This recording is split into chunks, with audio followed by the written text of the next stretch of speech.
দেখুন, আজ এত বড় ঘটনার পর কেউ যদি ইডির দেয়া এই বিবৃতিটা পড়েন, তাহলে তার বারবার মনে প্রশ্ন জাগবে, এদেশের এনফোর্সমেন্ট ডিরেক্টরেট বা ইডি কি দুগ্ধপোষ্য শিশু?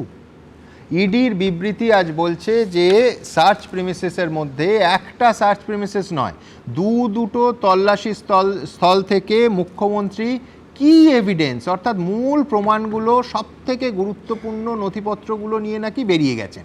আমি বলছি, প্রথমে প্রতীক জৈনের বাসস্থানে যখন এই ঘটনা ঘটল, মুখ্যমন্ত্রী নিজে বেরিয়ে এসে নিজেই দেখালেন যে ফোন, ল্যাপটপ, হার্ড ডিস্ক নিয়ে তিনি বেরিয়ে এসছেন। লাইভে এবিপি আনন্দ সহ যাবতীয় সংবাদ মাধ্যমকে খোলাখুলি বললেন যে এইবার তিনি সেক্টর 5-এ আইপ্যাকের অফিসে যাচ্ছেন।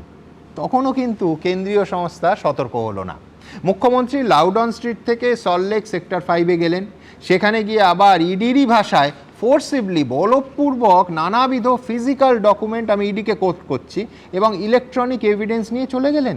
মানে পুরো বিবৃতিটা পড়ে যে কোনো সুস্থ মানুষের একটাই প্রশ্ন মনেও জাগবে, ইডি কি কচি খোকা? এত সেন্ট্রাল ফোর্স নিয়ে সকাল বিকেল মিডিয়াকে যারা আটকায়, একেবারে ঘিরে ফেলে, যেখানে এই তল্লাশি চলে ঘন্টার পর ঘন্টা, তারা কি করছিল? নীরব দর্শক হয়ে চুপচাপ দাঁড়িয়েছিল?